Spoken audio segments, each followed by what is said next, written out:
शांति। आज 9 में 2020 बाबा ने कहा, बेटे बच्चे, तुम आत्माओं का प्यार एक बाप से है। बेटे बच्चे, तुम आत्माओं का प्यार एक बाप से है। बाप ने तुम्हें आत्मा से प्यार करना सिखलाया है, शरीर से नहीं।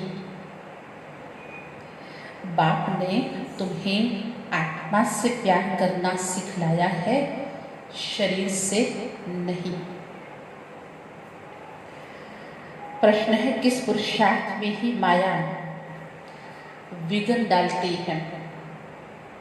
किस पुरुषार्थ में ही माया विघ्न डालती है? माया चीट बनने की युक्ति क्या है? जो माया विघ्न डालती है तो उसी पर ही सदा के लिए हम जीत हासिल कर लें, उसकी युक्ति क्या है। पहला प्रश्न, किस पुरुषार्थ में ही माया विघ्न डालती है? जिसका उत्तर है तुम पुरुषार्थ करते हो। तुम पुरुषार्थ करते हो कि हम पाप को याद करके अपने पापों को भस्म करें। हम सभी भक्ति में भी हमें ये सिखाया जाता था और हम कोई न कोई प्रकार का भक्ति में भी उपाय या अभ्यास करते थे ताकि हम भगवान को याद करके अपने पापों को भस्म करें। तो इस याद में ही माया का विघ्न पड़ता है। पहले प्रश्न का उत्तर, कौन से पुरुषार्थ में विघ्न पड़ता? तो इस याद करने के पुरुषार्थ में माया का विघ्न पड़ता है। दूसरे प्रश्न का उत्तर, मायाचीत बनने की युक्ति क्या है? बाप उस्ताद तुम्हें मायाचीत बनने की युक्ति बताते हैं। बाबा बाबा भी है और हम बच्चों के उस्ताद, बाबा सुप्रीम टीचर भी हैं। तो माया से कैसे हम जीत माया पर पाएं, उसकी युक्ति बताते हैं। तुम उस्ताद को पहचान कर याद करो तो खुशी भी रहेगी। उस्ताद को पहचानो, कैसे याद कर सकेंगे बिगर पहचान के? वो कितनी देर याद रहेगी? बिगर पहचान वाली याद भी कोई याद होती है क्या? और जिससे परिचय होता है, और फिर वो भी परिचय अगर बहुत नज़दीक का हो, बहुत गहरा परिचय हो जाता है, और अगर वो परिचय संबंध में ही परिवर्तन हो जाए और अगर संबंध भी बहुत करीब का हो जाए तो फिर वो याद कैसी होगी? तो खुशी भी रहेगी, पुरुषार्थ भी करते रहेंगे और सर्विस भी खूब करेंगे।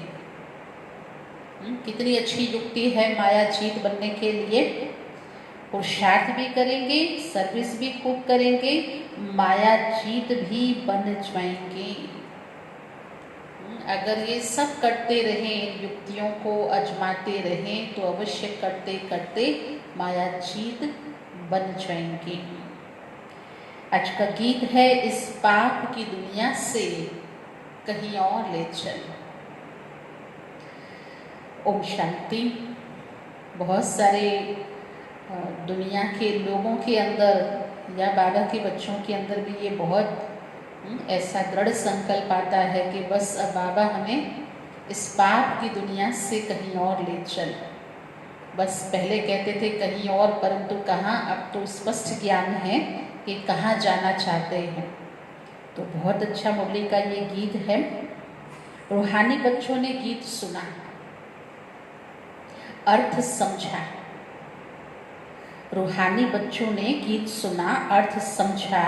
दुनिया में कोई भी अर्थ नहीं समझते, बच्चे समझते हैं। हमारी आत्मा का लव परमपिता परमात्मा के साथ है। हम आत्माओं का प्यार उस परमात्मा पिता के साथ है। आत्मा अपने बाप परमपिता परम आत्मा को पुकारती है। प्यार आत्मा में है या शरीर में? आत्मा चैतन्य है और शरीर जड़ है। आत्मा अजर, अमर, अविनाशी है और ये शरीर विनाशी है। ये परिवर्तन होता रहता है, ये जन्म लेता है, इसकी मृत्यु होती है। तो ये गुण किसमें है प्रेम का? आत्मा में या शरीर में? अब बाप सिखलाते हैं प्यार आत्मा में होना चाहिए। शरीर तो खत्म हो जाना है। अविनाशी आत्मा का प्रेम अविनाशी आत्मा अर्थात उस परम आत्मा से होना चाहिए, न कि विनाशी शरीर से, क्योंकि शरीर तो खत्म हो जाना है। प्यार आत्मा में होता है। अब बाप समझाते हैं तुम्हारा प्यार परम आत्मा अर्थात बाप से होना चाहिए, शरीरों से नहीं। प्यार आत्मा का स्वधर्म है, ये आत्मा का सतोगुणी आत्मा का स्वरूप है। तो जो प्रेम का स्वरूप है आत्मा, वो उस प्रेम सागर परमात्मा से प्रेम करती, जुड़ती, उसको याद करती, क्योंकि आत्मा के लिए परमात्मा उसका पिता है, माता है, सखा, स्वामी, रक्षक, शिक्षक, सब कुछ है। इसीलिए आत्मा उस परम आत्मा से प्रेम करती, न कि शरीरों से।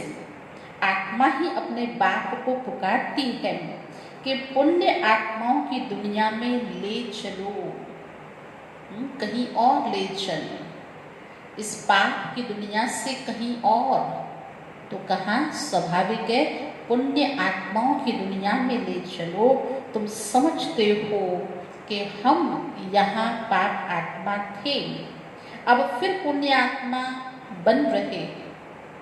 सिर्फ गाने से, पुकारने से, रिक्वेस्ट करने से हम पुण्य आत्माओं की दुनिया में नहीं चले जाएंगे, लेकिन उसके लिए मुझे खुद को भी बदल के पाप आत्मा से पुण्य आत्मा बनना पड़ेगा। अर्थात पाप जो किए हैं वो तो नहीं करने हैं अब, लेकिन पुण्य जमा करना है, ताकि मैं भी पुण्य के कर्म से, पुण्य के प्रताप से, उसके फल स्वरूप उस पुण्य आत्माओं की दुनिया में जा सकूं।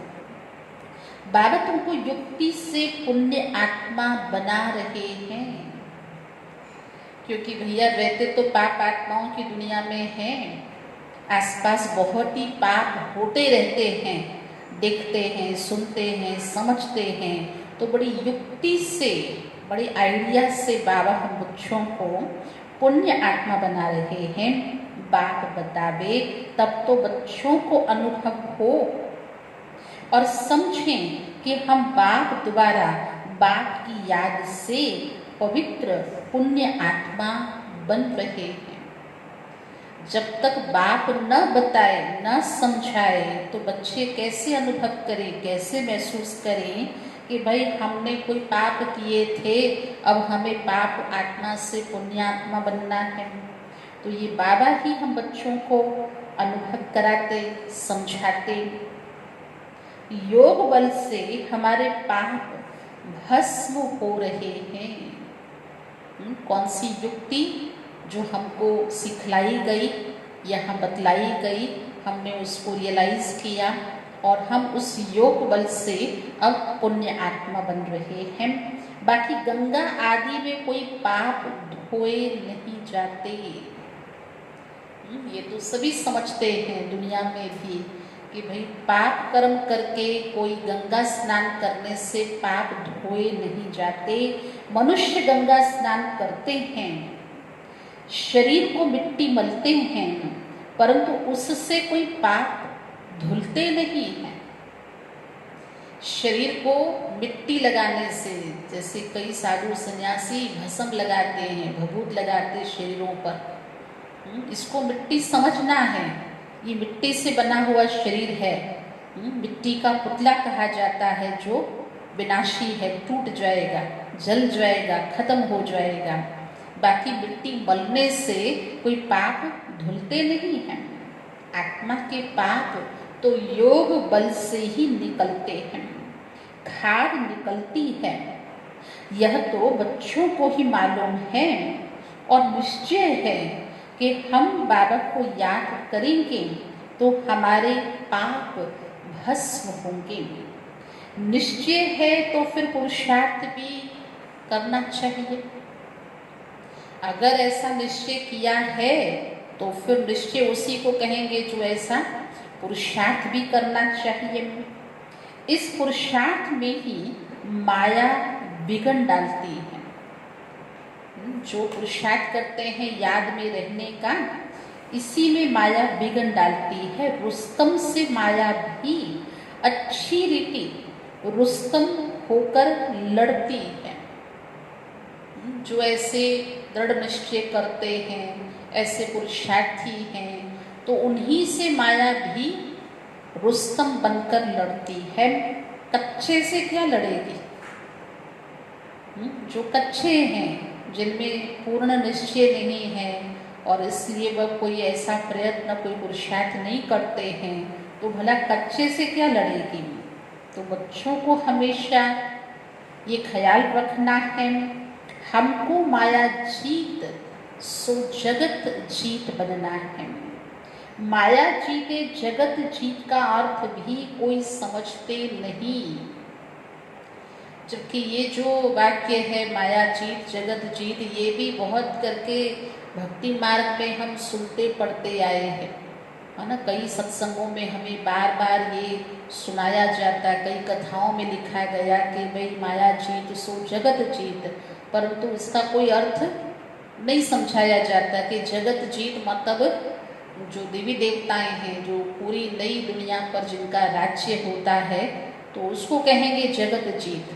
और वो कैसे बने, तो माया जीत संगम युग पे। तो माया कौन है, ये 5 विकार कैसे जीत पानी है, तो भाई ये निर्विकारी जीवन बनानी है, विकर्म विनाश करने हैं। तो कोई समझते नहीं।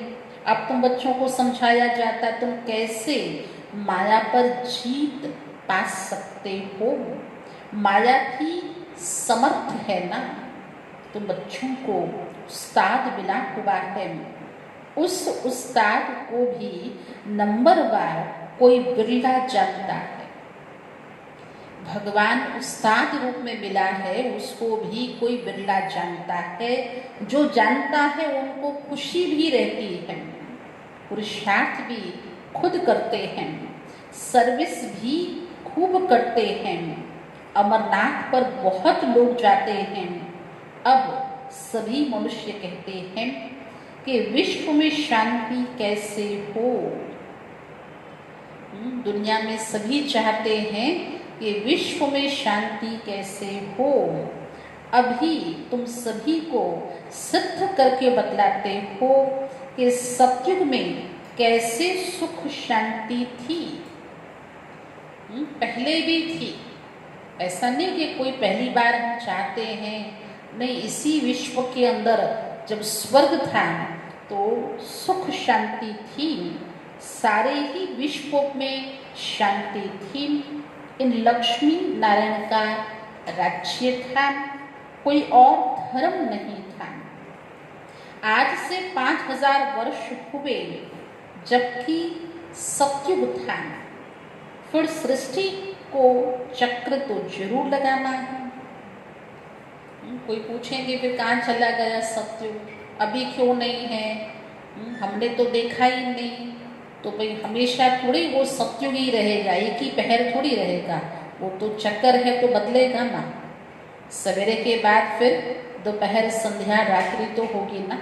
तो अगर कलयुग रूपी रात्रि है तो इसका मतलब पहले सतयुग का सवेरा था, लेकिन चक्र तो जरूर लगना है।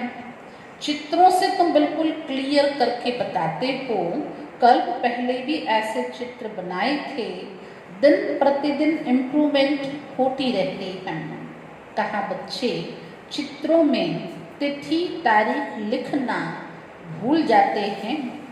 लक्ष्मी नारायण के चित्र में तिथि तारीख जरूर होनी चाहिए। देखो कितनी बाबा हम बच्चों को सत्ता अथॉरिटी देते हैं। लक्ष्मी नारायण के चित्र में तिथि तारीख, क्योंकि भक्ति मार्ग में तो किन्हीं चित्रों में कोई तिथि तारीख नहीं लिखी जाती है, पर बाबा तो इसको बहुत अहमियत देते हैं कि आज से ठीक 5000 वर्ष पहले इन लक्ष्मी नारायण का इसी भारत पर राज्य था। तो ये तिथि तारीख लिखो। पहला 1 समंत जो बाबा कहते, पहला दिन स्वर्ग की पहली तारीख, पहला महीना वो पहला वर्ष, तो तिथि तारीख जरूर होनी चाहिए। तुम बच्चों की बुद्धि में बैठा हुआ है ना कि हम स्वर्गवासी थे, बुद्धि में बैठा हुआ है, इतना निश्चय कर लिया, स्वीकार कर लिया बुद्धि ने कि हम ही स्वर्गवासी थे। अब फिर से बनना है, जितना जो पुरुषार्थ करते हैं उतना पद पाते हैं। अब बाप द्वारा तुम ज्ञान की अथॉरिटी बने हो। तभी बाबा ने हम बच्चों को ऐसा समझाओ, ऐसा लिखो, ऐसा बताओ, तो इतनी अथॉरिटी बाबा ने दे दी, जो तुम ज्ञान की अथॉरिटी बन गए हो। भक्ति अब खलास हो जानी है। सत्युग त्रेता में भक्ति भक्ति थोड़े रहेगी। बाद में आधा कल्प भक्ति चलती है। सत्युग त्रेता के बाद, इस आधा कल्प के बाद भक्ति चलती है। यह भी अभी तो बच्चों को समझ में आता है। आधा कल्प के बाद रावण राज्य शुरू होता है। सत्युग त्रेता अर्थात राम राज्य, द्वापर कलयुग अर्थात रावण राज्य। सारा खेल तुम भारतवासियों पर ही है। 84 का चक्र भारत पर ही है। भारत ही अविनाशी खंड है। यह भी आगे थोड़ी पता था, पहले थोड़ी पता था कि भारत भी ठीक है, आत्मा अविनाशी है, परमात्मा अविनाशी है, परंतु क्या भारत देश भी अविनाशी है? तो भाई भारत खंड अविनाशी है, ये पहले थोड़ी पता था। लक्ष्मी नारायण को गॉड गॉडेज कहते हैं ना, भगवान भगवती कहते हैं ना। कितना ऊंच पद है और पढ़ाई कितनी सहज है। लक्ष्मी नारायण की डिग्री, उनका पद कितना ऊंचा, जो उन्हें भगवान भगवती का टाइटल कितना बड़ा, उन्हें सम्मान प्राप्त है। और उसके सामने पढ़ाई देखो तो बाबा की सहज पढ़ाई, ये मुरली, ये मीठे महावाक्य, कितनी सहज पढ़ाई है। ये 84 का चक्र पूरा कर फिर हम वापस जाते हैं। 84 का चक्र कहने से बुद्धि ऊपर चली जाती है, क्योंकि चक्र में आए तो ऊपर से नीचे आए, फिर चक्र पूरा होगा, फिर ऊपर वापस घर चले जाएंगे। तो जब ये चक्र कहते हैं तो भाई चक्र खेल तो यहाँ चलता है, आत्मा चक्र में आती है, लेकिन पहले तो आत्मा अपने घर में थी चक्र से पहले। तो बुद्धि ऊपर चली जाती है। अब तुमको मूल वतन, सूक्ष्म वतन, स्थूल वतन सब याद है। आगे थोड़े जानते थे। पूछो किसी को 3 लोक क्या होते हैं तो कहते आकाश लोक, पाताल लोक, पृथ्वी लोक। शायद आजकल के तो बच्चे ये भी ना कहते हो, उनको तो शायद ये भी ना पता हो। बाबा ने बताया तुम्हारी बुद्धि में क्या है, ये तीनों लोकों को तुम जान गए हो। आगे थोड़े जानते थे सूक्ष्म वतन क्या होता है, अब तुम समझते हो। वहाँ कैसे मूवी में बातचीत करते हैं, जैसे यहाँ ये आवाज़ की दुनिया है स्थूल वतन में, तो यहाँ आवाज़ से बात करते हैं। ऐसे सूक्ष्म वतन में मूवी इशारों से बात करते हैं।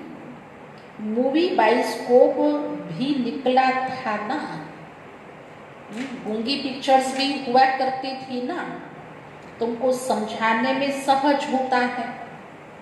साइलेंस मूवी टॉकी, साइलेंस में तो फिर मूल वतन में तो कोई भाषा ही नहीं, कोई आवाज़ नहीं, कोई इशारे नहीं, वो तो है ही शांति का धाम, साइलेंस वर्ल्ड। तुम सब जानते हो लक्ष्मी नारायण के राज्य से लेकर अब तक सारा चक्र तुम्हारी बुद्धि में है। और जब कभी अगर आप ये आज की मुरली के अनुसार अगर चक्र बुद्धि में फिराएं, सत्युग त्रेता द्वापर कलयुग और फिर संगम युग वर्तमान के अंदर, तो आप देखेंगे काफ़ी हम माइंड से स्टेबल हो जाते हैं, रिलैक्स हो जाते हैं, है ना। माइंड पावर बढ़ जाता है, क्योंकि चक्र जब बुद्धि में आता है तो हमारे अंदर हलचल नहीं होती है। ऐसा होता है कि अगर इतना बढ़िया वो सत्युग का पीरियड भी बीत गया तो फिर ये क्या है, ये भी बीत जाएगा, है ना। तो जो भी मन के अंदर प्रश्न होते हैं, ऐसा क्यों हो रहा है, ये कब तक ऐसा चलेगा, फिर आगे क्या होगा, तो वो मन नहीं चलेगा, संकल्प विकल्प नहीं चलेंगे और मन स्थिर हो जाएगा। तो चक्र भी बुद्धि में होना चाहिए। और साथ साथ आज बाबा ने तीनों लोगों की यात्रा भी सिखा दी। और अगर इसको भी हम अगर बुद्धि से करते हैं तो आप देखेंगे जो बाबा ने कहा आगे नहीं जानते थे परंतु अब तुम जान गए हो कि ऊपर से आत्मा आई है और फिर ऊपर ही वापस जाना है। तो अगर यहाँ कुछ है नहीं है, कुछ भी इसमें चेंजेस आता है, तो वो इतना हमारे ऊपर उसका प्रभाव, इतना इफेक्ट नहीं रहता है, क्योंकि ये सब परमानेंट नहीं है। ये पहले भी नहीं था और फिर आगे भी नहीं रहेगा। ये तुम जानते हो, लक्ष्मी नारायण के राज्य से लेकर अब तक सारा चक्र तुम्हारी बुद्धि में है। तुम्हें गृहस्थ व्यवहार में रहते यही ऊना लगा रहे कि हमको तो पावन बनना है। चक्र बुद्धि में है, इसका अर्थ ये नहीं कि हमें छोड़ छाड़ के कहीं चले जाना है ना, हम कोई सन्यासी नहीं हैं, किंतु गृहस्थ व्यवहार में रहते हुए, परिवार के बीच में, समाज के बीच में रहते हुए ये ओना लगा रहे, एक अच्छी फिक्र, एक अच्छा चिंतन जो हमारे स्व के प्रति होना चाहिए कि हमें पावन बनना है। बाप समझाते हैं, गृहस्थ व्यवहार में रहते भी इस पुरानी दुनिया से ममत्व मिटा दो। रहते हुए छोड़ करके तो कोई बड़ी बात नहीं है, वो तो कदाचित मन से ना भी छोड़ सके या वापस इस संसार में लौट आए, किंतु बाबा ने बताया कि बच्चे तुम्हें तो अपने ही गृहस्थ व्यवहार में रहते हुए इस दुनिया से ममत्व मिटा दो, बच्चों आदि को भल संभालो। क्योंकि गृहस्थ में है, आपने रचना रची है, तो अपने परिवार की जो जिम्मेदारी है, जो कर्तव्य है, उसका अच्छे से पालन करो, अर्थात उनकी संभाल करो, परंतु बुद्धि बाप की तरफ ही हो। कहते हैं ना कि हाथों से काम करते बुद्धि बाप तरफ ही रहे। जो भक्ति में भी कहा जाता है, हथ कार दे दिल यार दे। तो भाई ये संभव है कि चाहे कर्तव्य जो भी है घर परिवार के प्रति उसको निभाते हुए, लेकिन जो बुद्धि का अटैचमेंट है वो न हो, वहाँ बुद्धि में कहीं ममत्व न हो, उससे बुद्धि संपूर्ण मुक्त हो और बुद्धि एक बाप तरफ हो। बच्चों को खिलाओ पिलाओ, स्नान कराओ, बुद्धि में बाप की याद हो, क्योंकि जानते हो शरीर पर पापों का बोझ बहुत है, इसीलिए बुद्धि बाप की तरफ लगी रहे। जो भी कार्य हैं जिस्मानी शरीर के तौर पे, बच्चे को खिलाना पिलाना, उसकी जो परवरिश करना, परंतु बुद्धि बाप की तरफ हो, क्योंकि जानते हो पापों का बोझा बहुत है, इसीलिए बुद्धि बाप तरफ लगी रहे। उस माशूक को बहुत बहुत याद करना है। माशूक बाप तुम सभी आत्माओं को कहते हैं, मुझे याद करो, यह पाठ भी अब चल रहा है। वो भगवान बाप हम बच्चों को कह रहे हैं कि तुम मुझे याद करो, ये पाठ भी अब चल रहा है, फिर 5000 वर्ष बाद चलेगा। भगवान के अवतरण का, सृष्टि परिवर्तन करने का, गृहस्थ में रहते हुए अपनी बुद्धि को कहीं न फंसाना, भगवान तरफ बुद्धि लगाना और उस याद से विकर्म विनाश करके पवित्र आत्मा बनना, ये जो सारा पाठ है वो इस समय का है। जो परिवर्तन है आत्मा के अंदर, चेंजेस आ रही है सृष्टि चक्र में, ये जो भौगोलिक परिवर्तन आ रहा है, नर्क स्वर्ग बन रहा है, बुराई अति में जाते जाते इसका अंत हो रहा है, क्योंकि अब पावन आत्माएं जो सत्युगी पुण्य आत्माएं हैं वो इस धरती पे आने वाली हैं।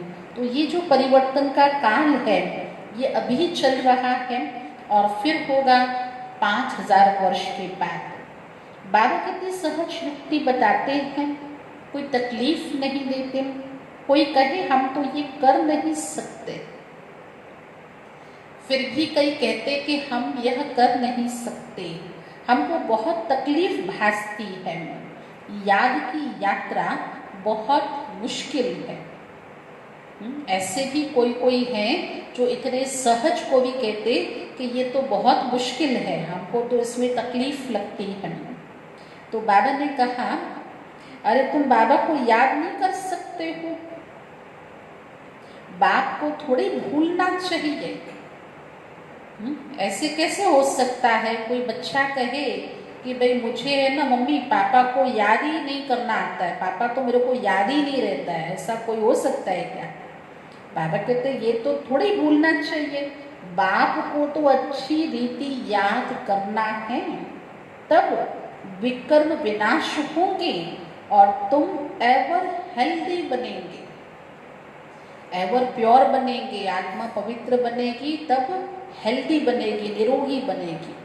जब भगवान बाप से बुद्धि की याद जुट जाएगी, नहीं तो बनेंगे नहीं, अगर करेंगे नहीं तो बनेंगे नहीं, स्वाभाविक है, ये तो कर्म का फल है, करेगा सो पाएगा, जो नहीं करेगा वो भी पाएगा, ये तो हो ही नहीं सकता, इम्पॉसिबल है।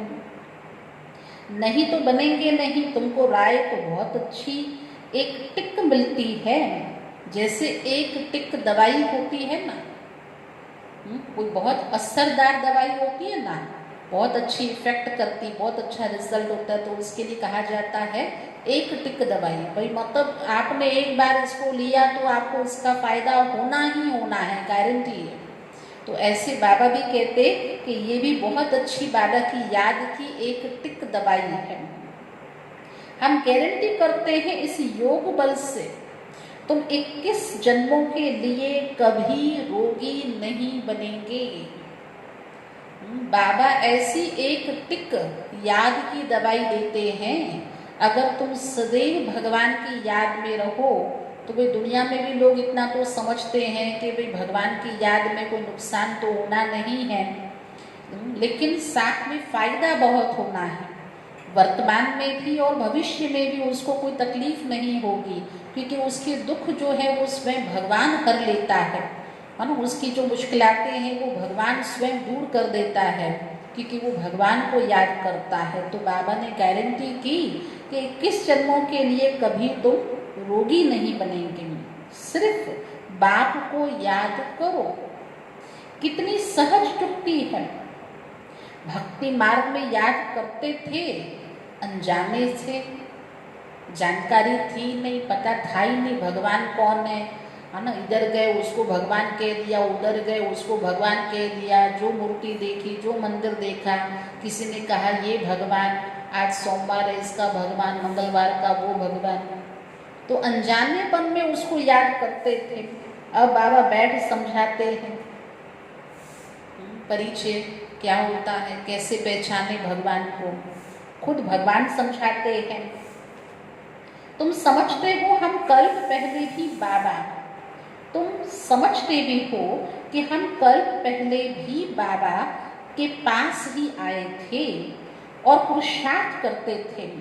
यह पक्का निश्चय हो गया कि हम ही राज्य करते थे, फिर हमने ही गंवाया है, अब फिर बाबा आया हुआ है तो उनसे राज्य भाग्य लेना चाहिए। ये तुमको निश्चय है, हम ही बाबा के बने थे, पहले भी हमने ही भगवान से ये पाया था और अभी भी हम ही ले रहे हैं, अर्थात बाबा से गंवाया हुआ वर्षा प्राप्त कर रहे हैं। बाबा कहते मुझे याद करो और राजाई को याद करो, मन मना भव, अंतमति सो गति हो जाएगी। अगर मन उस प्रभु उस ईश्वर में लगा देंगे, ये एक आदत बन गई, एक बहुत अच्छी प्रैक्टिस हो जाएगी, तो जो भी क्या पता कौन सी कब किसकी अंत घड़ी हो, तो उसकी तो सदगति हो जाएगी ना। अगर उसको मन मना भव की आदत होगी तो अवश्य ही उसकी सदगति हो जाएगी, अंतमति सो गति हो जाएगी। अब नाटक पूरा होता, वापस जाएंगे। बाबा आए हैं सभी को ले जाने के लिए, जैसे वर वधू को लेने के लिए आते हैं ना। दुनिया में भी यही रस्म है ना कि दूल्हा जाता है ना बारात लेकर के दुल्हन को लेने के लिए, तो वर वधू को लेने के लिए आते हैं ना। तो ब्राइड्स को बहुत खुशी होती है कि अब हम अपने ससुराल जाते हैं। तुम सभी सीताएं हो एक राम की।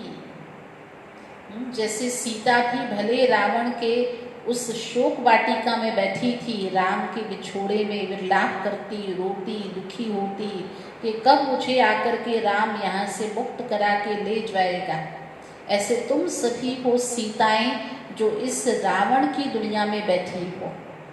इसीलिए क्योंकि आज बाबा ने कहा ये पाप आत्माओं की दुनिया है और हमने ही पुकारा कहीं और ले चल।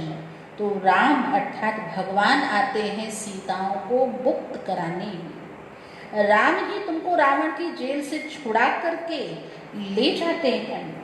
लिबरेटर एक ही है, रावण राज्य से लिबरेट करते हैं। क्यों कहा जाता भगवान को लिबरेटर? भगवान किससे हमें छुड़ाते, मुक्त करते? रावण से, बुराइयों से, विकारों से, दुखों से। इसलिए भगवान को कहते लिबरेटर। कहते भी है ना कि ये रावण का राज्य है, परंतु यथार्थ रीति समझते नहीं। अब बच्चों को समझाया जाता है, औरों को समझाने के लिए बहुत अच्छी अच्छी पॉइंट्स भी दी जाती हैं। बाबा ने समझाया है या लिख दो कि विश्व में शांति कल पहले मुहाफिक बाप स्थापन कर रहे हैं। बाबा ने कहा ये लिख दो, यकीनन निश्चय से भगवान कल्प पहले भी ये कर चुके थे, अब फिर से कर रहे। जैसे कल्प पहले स्थापना हुई थी हूबहू कल्प पहले मुहाफिक ये फिर से स्थापना हो रही है। ब्रह्मा द्वारा स्थापना हो रही है। विष्णु का राज्य था तो विश्व में शांति थी ना। विष्णु सो लक्ष्मी नारायण थे, यह भी कोई समझते नहीं। विष्णु और लक्ष्मी नारायण और राधे कृष्ण को अलग अलग समझते हैं। वो एक ही आत्मा है जो बाल्यकाल में राधा कृष्ण हैं, बड़े होते हैं, विवाहित होते हैं।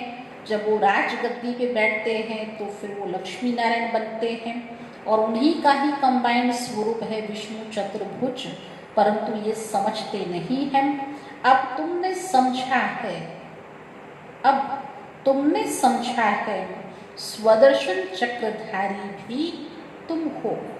शिव बाबा आकर सृष्टि चक्र का ज्ञान देते हैं, उन द्वारा अभी हम भी मास्टर ज्ञान सागर बने हैं। स्वदर्शन चक्र केवल विष्णु को नहीं है, कृष्ण के पास नहीं है, परंतु हमारे पास है। सृष्टि चक्र का ज्ञान, उसके आदि मध्य अंत का ज्ञान।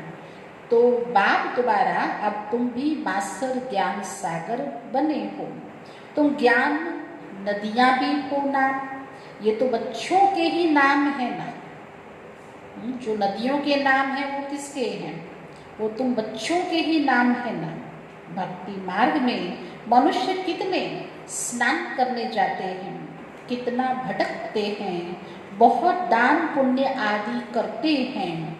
साहूकार लोग तो बहुत दान करते हैं, सोना भी दान करते हैं। तुम भी अभी समझते हो कि हम कितना भटकते थे। जो दूसरों के लिए देखते हैं, आज महसूस करते हैं हम भी पहले अज्ञान की जीवन में कितना भटकते थे। अब हम कोई हठ योगी तो है नहीं, हम तो हैं राजयोगी। पवित्र गृहस्थ आश्रम के थे, फिर रावण के राज्य में अपवित्र बने हैं। ड्रामानुसार बाप फिर से गृहस्थ धर्म बना रहे हैं और कोई यह बना न सके। मनुष्य तुमको कहते हैं कि तुम सब पवित्र बनोगे तो दुनिया कैसे चलेगी। लोगों को ये भी प्रश्न उठता है, अगर तुम्हारी तरह सारे ही ब्रह्मा कुमार ब्रह्मा कुमारियां बन जाएंगे तो फिर ये दुनिया कैसे चलेगी। बोलो, इतने सब सन्यासी पवित्र रहते हैं तो फिर दुनिया कोई बंद हो गई है क्या? जो 2 दिन पहले भी बाबा ने मुरली में कहा कि भारत में सन्यासियों की तादाद भी कोई कम थोड़ी है, वो भी लाखों करोड़ों के अंदाज में है। वैसे नहीं दिखते हैं, ऐसे बाहर इतना गुप्त रहते, पर कुंभ के मेले आदि में किन्हीं विशेष दिनों पर तो उनकी भी बड़ी बड़ी मंडलियाँ जब वो बाहर निकलते तो दिखते। तो बाबा कहते उनके सन्यासियों के पवित्र बनने से भला ये दुनिया कोई बंद हो गई है क्या? अरे सृष्टि इतनी बढ़ गई है, देखो भारत की जनसंख्या कितनी, पॉपुलेशन बढ़ गई है, खाने के लिए अनाज भी नहीं, और फिर क्या सृष्टि को और बढ़ाएंगे क्या? ये कम पड़ती है क्या इतनी जनसंख्या? जो भी दुनिया में जितनी भी समस्याएं हैं, कहते ऐसा होता तो कितना अच्छा होता, फिर कहते पर क्या करें, जनसंख्या बहुत है ना, इसलिए नहीं हो पा रहा है। तो हर समस्या के पीछे कारण क्या आता है? यहाँ की पॉपुलेशन, बहुत बड़ी प्रॉब्लम्स हैं। तो बाबा कहते अभी और भी क्या आपको सृष्टि कम पड़ती, बढ़ाना है क्या? अब तुम बच्चे समझते हो ना, बाबा हमारे सन्मुख हाजिर नाजिर हैं, परंतु उनको इन आँखों से देख नहीं सकते। बाकी भक्ति मार्ग में भक्त तो ऐसे झूठ में ही ऐसा कह देते हैं भगवान हाजिर नाजिर है, दुनिया में कोर्ट कचहरियों में ऐसी झूठी कसम खा लेते हैं कि भगवान को हाजिर नाजिर मानते हुए जो कहूँगा सच कहूँगा, ये सब झूठ बोलते।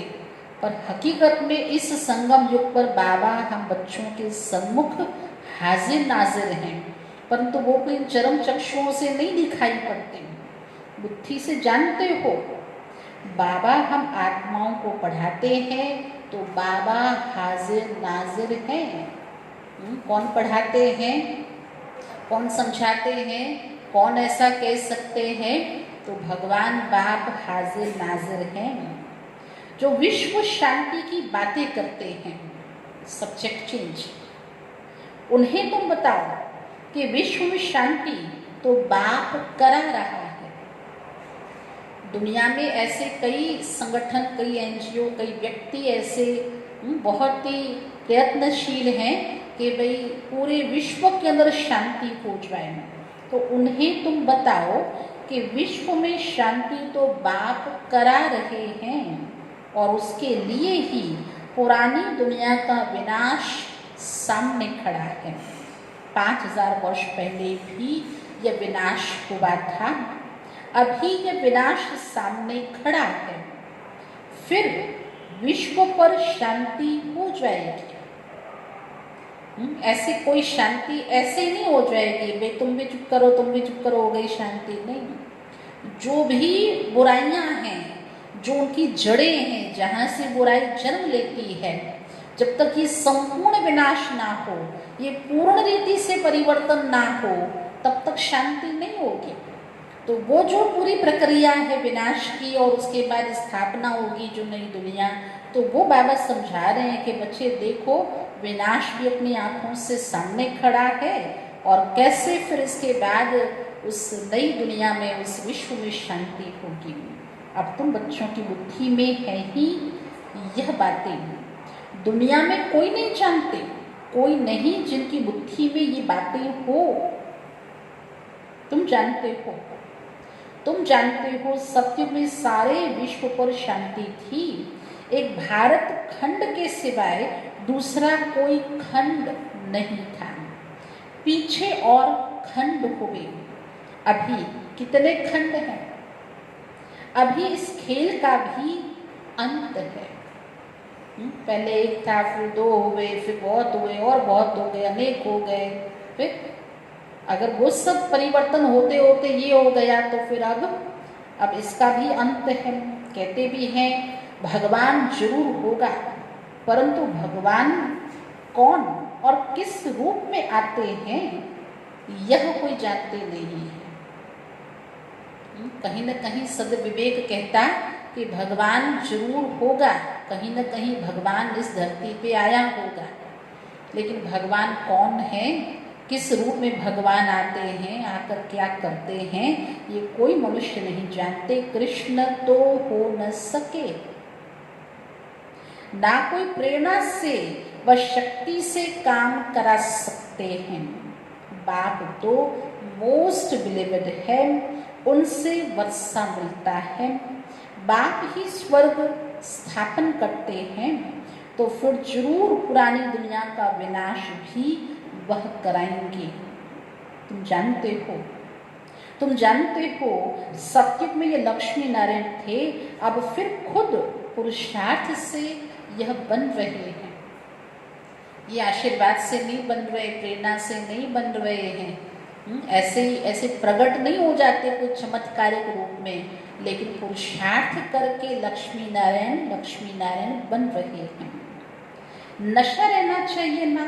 भारत में राज्य करते थे, शिव बाबा राज्य देकर गया था, ऐसा नहीं कहेंगे शिव बाबा राज्य करके गया था, नहीं, शिव बाबा राज्य देकर गया था। बाप बच्चे को वर्षा देके गया, संपत्ति देके गया, बाप बच्चे को गद्दी सौंप के गया। ऐसा नहीं कि शिव बाबा कोई राज्य करके गया, नहीं, भारत को राज्य देकर गया था। लक्ष्मी नारायण राज्य करते थे ना, फिर बाबा राज्य देने अब आए हैं, क्योंकि हमने ही पुकारा है भगवान को कि हे भगवान इस दुख की दुनिया से हमें कहीं और ले चलो, तो भगवान फिर से हमें सुख की दुनिया का वर्षा देने आए हैं। कहते हैं मीठे मीठे बच्चे तुम मुझे याद करो और चक्र को याद करो, तुमने ही 84 जन्म लिए हैं। कम पुरुषार्थ करते हैं तो समझो इसने कम भक्ति की है।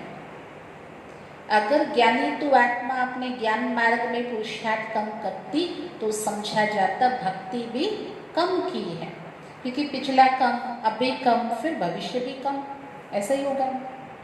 जास्ती भक्ति करने वाले पुरुषार्थ भी जास्ती करेंगे। कितना क्लियर करके समझाते हैं, परंतु जब बुद्धि में बैठे ना तो पुरुषार्थ का तुम्हारा काम है पुरुषार्थ कराना। जब ये बुद्धि में बैठ गया तो फिर तुम्हारा काम है पुरुषार्थ कराना। कम भक्ति की होगी तो योग लगेगा नहीं, शिव बाबा की याद बुद्धि में ठहरेगी नहीं। कभी भी पुरुषार्थ में ठंडा नहीं होना चाहिए। कभी भी पुरुषार्थ में ठंडा मतलब ढीले पड़ जाना, फिर हम कारण बताते पर ऐसा था ना, तो बाबा कहते ऐसा ठंडा नहीं पड़ना चाहिए। माया को पहलवान देख हार्ट फेल नहीं होना चाहिए। जैसे आज वर्तमान समय अगर कोई का बॉडी एकदम ठंडा पड़ जाए तो कैसे उसके लिए चिंतित हो जाएंगे कि भाई इसको कुछ हो जाएगा, शायद ये नहीं बचेगा, तो उसके हाथ पैर की मालिश करते, उसका ब्लड सर्कुलेशन बढ़े, उसका बॉडी टेम्परेचर बढ़े। तो ऐसे पुरुषार्थ में भी कभी ठंडा नहीं पड़ना चाहिए, क्योंकि माया तो स्वाभाविक है, उसका शासन है, राज्य है ना, उसकी मेजॉरिटी है, तो उसको देख करके हार्ट फेल नहीं होना चाहिए। माया के तूफान तो बहुत आएंगे, ये तो बहुत बार बाबा ने हम बच्चों को बता के अब हमें इतना अलर्ट कर दिया, सावधान कर दिया कि अब हमें इसके लिए भी कोई ज़्यादा फिक्र नहीं होनी चाहिए। ये भी बच्चों को समझाया है, आत्मा ही सब कुछ करती है। शरीर तो खत्म हो जाएगा, आत्मा निकल गई, शरीर मिट्टी हो गया, वह फिर मिलने का तो है नहीं। चाहे उस शरीर के प्रति कितना भी मोह माया हो, कितना रोए पीटे कुछ भी करे, परंतु वो शरीर तो मिट्टी का है और मिट्टी हो गया, जलकर खाक हो गया, फिर वो शरीर मिलने का है नहीं। फिर उसको याद कर रोने आदि से फायदा क्या। इसलिए कहा आज बाबा ने मुरली के सार में कह दिया कि बाबा तो आत्मा से प्यार करना सिखलाते, शरीर से नहीं, क्योंकि शरीर से प्यार करेंगे तो ये तो विनाशी है, तो फिर बहुत दुख होगा, धोखा मिलेगा, अचानक ऐसा बड़ा झटका लगेगा, अरे फला ने शरीर छोड़ दिया, तो वो शरीर तो वापस आना नहीं है। तो इसलिए शरीरों से प्यार नहीं करना, किसी शरीरधारी को देखते हुए भी उस आत्मा को देखना है, उस अविनाशी मणि, उस हीरे को देखना है। शरीर तो खत्म हो जाएगा, आत्मा निकल गई, शरीर तो मिट्टी हो गया, फिर मिलने का तो है नहीं, फिर उसको याद कर रोने आदि से फायदा क्या? वह चीज फिर मिलेगी क्या? आत्मा ने तो जाकर दूसरा शरीर ले लिया। उस आत्मा ने, जिसने शरीर त्याग दिया, जिसके लिए हम खूब रो रहे हैं, वो आत्मा तो पुनर्जन्म ले लेती है। अभी तुम कितनी ऊंची कमाई कर रहे हो, तुम्हारा ही जमा होता है, बाकी सबका ना हो जाएगा। जो भगवान को जानते हैं, भगवान को जानते हुए और अपनी पुण्य की पूंजी जमा करते हैं, ईश्वरीय कार्य में लगा करके उसे अविनाशी बना देते हैं, तो स्वाभाविक है उनका जमा हो जाएगा और बाकी सबका ना हो जाएगा, माइनस। बाबा भोला व्यापारी है, तब तो तुमको मुट्ठी चावल के बदले 21 जन्मों के लिए महल दे देते हैं। जो कृष्ण और सुदामा की हमने बहुत कथा सुनी है और बड़ी रुचिकर लगती है, और हर एक को लगता है काश मेरे जीवन में भी कोई मुझे ऐसा कृष्ण मिले जो मेरे मुट्ठी चावल स्वीकार करके और मुझे भी ऐसे महल बाड़ियाँ दे देवे। तो ये ऐसा बाबा, शिव बाबा ऐसा भोला भंडारी है, भोला व्यापारी है, जो बाबा को हम क्या देते, कितना कणा दाना देते, क्या बाबा स्वीकार करता? थोड़ा सा, क्योंकि हमारे पास है ही क्या इस कलयुग में, बहुत तुच्छ है उस भगवान के सामने। अगर हम अपना सर्वस्व भी उसके ऊपर न्यौछावर कर दे तो भी कुछ नहीं है। लेकिन बाबा क्या देते? 21 जन्मों के लिए हम बच्चों को महल दे देते हैं। तो कितना न ब्याज बाबा देते हैं। तो तुमको जितना चाहिए भविष्य के लिए जमा कर लो। भाई आपके हाथ में जितना चाहें आप उसको अधिक से अधिक बढ़ाओ, 1 जन्म 2 जन्म 4 जन्म, बाबा तो देने को तैयार है। तो बाबा तो अच्छा खासा 21 गुना करके दे रहा है। तो तुम जितना चाहो, अगर एक अच्छे सयाने समझो, आप बिजनेसमैन हैं, व्यापारी हैं, व्यापारी बुद्धि हैं, तो जमा कर लो। परंतु ऐसा नहीं, ऐसा नहीं कि अंत में आकर कहेंगे लो बाबा जमा करो, तो उस समय लेकर क्या करेंगे? अंत में आकर कोई देवे तो हम लेके क्या करेंगे? क्या कहेंगे? लेंगे। स्वाभाविक है। आप सोचो, जैसे नोटबंदी आई, कोई बोले अब ले लो ना 500-1000 की रुपये, नोटबंदी, अब वो कागज हो गया, लेंगे? तो अनाड़ी व्यापारी थोड़ी है बाबा, भोला भंडारी है, भोला व्यापारी है, किंतु अनाड़ी व्यापारी थोड़ी है। काम में आवे नहीं और ब्याज भर के देना पड़े, ऐसे का लेंगे थोड़ी। बाबा भी अनाड़ी व्यापारी थोड़ी है कि काम भी ना आवे, ले लेवे और फिर बाबा को भी उसका रिटर्न 21 गुना करके देना पड़े, तो बाबा लेंगे थोड़ी। तुमको मुट्ठी चावल के बदले 21 जन्मों के लिए महल मिल जाते हैं। तो कितना ब्याज मिलता? बाबा कहते नंबर 1 भोला मैं ही हूँ।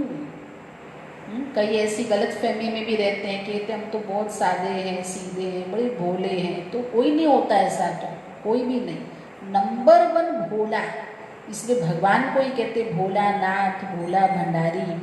बाबा कहते नंबर 1 भोला मैं ही हूँ। देखो तुमको विश्व की बादशाही देता हूँ, सिर्फ तुम हमारे बनकर सर्विस करो। भोलानाथ है तब तो उनको सब याद करते हैं। अब तुम हो ज्ञान मार्ग में, अब बाप की श्रीमत पर चलो और बादशाही ले लो। भाई समय बीत गया, बाद में दिया, आवश्यकता के समय पे किसी को बहुत प्यास लगी है और उस समय पानी न मिले, भूख लगी है, भोजन न मिले, बाद में 56 भोग भी दे दिया, तो किस काम का?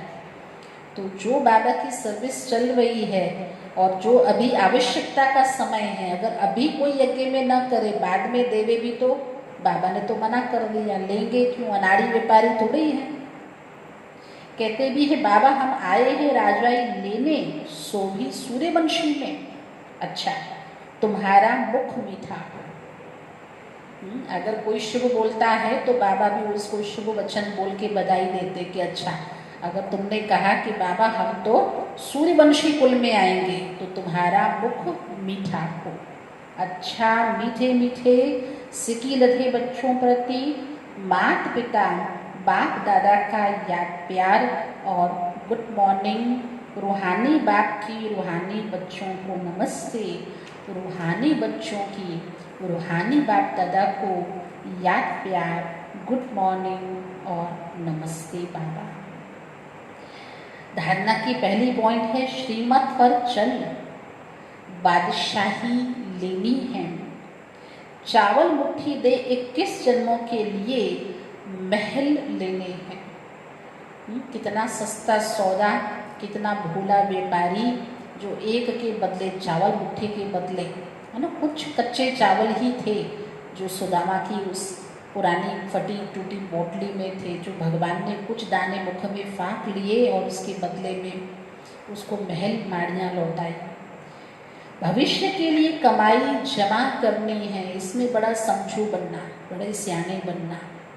भविष्य के लिए कमाई जमा करनी है, गृहस्थ व्यवहार में रहते इस पुरानी दुनिया से ममत्व मिटाकर पूरा पावन बनना है। पावन बनने का अर्थ ये नहीं कि गृहस्थ को छोड़ देना है, नहीं, गृहस्थ में अर्थात अपने परिवार में रहते हुए लेकिन पुरानी दुनिया में ममत्व ना हो और पूरा पवित्र बनना है। सब कुछ करते बुद्धि बाप की तरफ लगी रहे।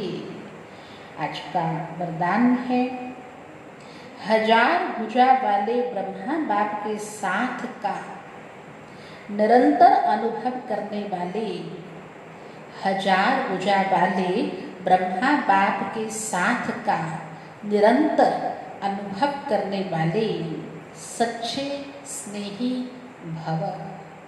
निरंतर साथ का अनुभव करने वाले, निरंतर जो अनुभव करेगा साथ का, वो है सच्चे स्नेही भव। वर्तमान समय 1000 भुजा वाले ब्रह्मा बाप के रूप का पाठ भी चल रहा है। जैसे आत्मा के बिना भुजा कुछ नहीं कर सकती, वैसे बाप दादा के बिना भुजा रूपी बच्चे कुछ नहीं कर सकते। जैसे ये हाथ, ये भुजाएं बिगर आत्मा के, अगर आत्मा चैतन्य इनको ऑर्डर न करे तो ये कुछ कर नहीं सकती। ऐसे हम बच्चे हैं बाबा की भुजाएं, तो ऐसे ही बाप दादा जब तक हम बच्चों को कुछ ऑर्डर न करें तो हम कुछ बच्चे कर नहीं सकते हैं। हर कार्य में पहले बाप का सहयोग है। जब तक स्थापना का पाठ है तब तक बाप दादा बच्चों के हर संकल्प और सेकंड में साथ साथ है। हर कार्य में पहले भगवान का साथ, उसका सहयोग है। इसीलिए हर सेकंड, हर संकल्प में वो भगवान बाप हमारे साथ साथ है। इसीलिए कभी भी जुदाई का पर्दा डालकर वियोगी नहीं बनो। कौन डालता है ये जुदाई का पर्दा? बाबा तो नहीं डालता होगा, ना डालेगा बाबा। वो तो आए हैं चक्र में, जो जिसकी बहुत दरकार है, बहुत आवश्यकता है। तो अब आप बच्चे जुदाई का पर्दा नहीं डालो, वियोगी नहीं बनो, प्रेम के सागर की लहरों में लहराओ, गुणगान करो, लेकिन घायल नहीं बनो। होते ना कई लोग मन से घायल हो जाते हैं, कहते हमारी दिल जख्मी हो गई, हमको अंदर से चोट लग गई, है ना, क्योंकि वियोगी बन गए, उन्होंने दूरियां क्रिएट कर ली। जो भगवान प्रेम का सागर है, जो 1000 भुजा वाला बाप है, अगर हर संकल्प में, हर सेकंड में उसके साथ का अनुभव नहीं किया, कोई व्यक्ति, वस्तु, आकर्षण कुछ बीच में आ गया तो जो कनेक्शन था वो कट ऑफ हो गया। तो फिर क्या हो जाते हैं, जो होने चाहिए गुणगान गाने वाले, वो हो जाते घायल आत्मा। प्रेम के सागर की लहरों में लहराओ, गुणगान करो, लेकिन घायल नहीं बनो। बाप के स्नेह का प्रत्यक्ष स्वरूप सेवा के स्नेही बनो। अगर बाबा के स्नेही हो तो उसका प्रत्यक्ष रूप है जो बाप का स्नेही, सो बाप के रचे हुए यज्ञ का, यज्ञ वत्सों का, यज्ञ के कार्य का, उसकी सेवाओं का स्नेही, तब कहेंगे उसको बाप स्नेही। आज का स्लोगन है, अशरीरी स्थिति का अनुभव व अभ्यास ही नंबर आगे आने का आधार है। अशरीरी स्थिति का अनुभव व अभ्यास ही नंबर आगे आने का आधार है। अच्छा, ओम शांति।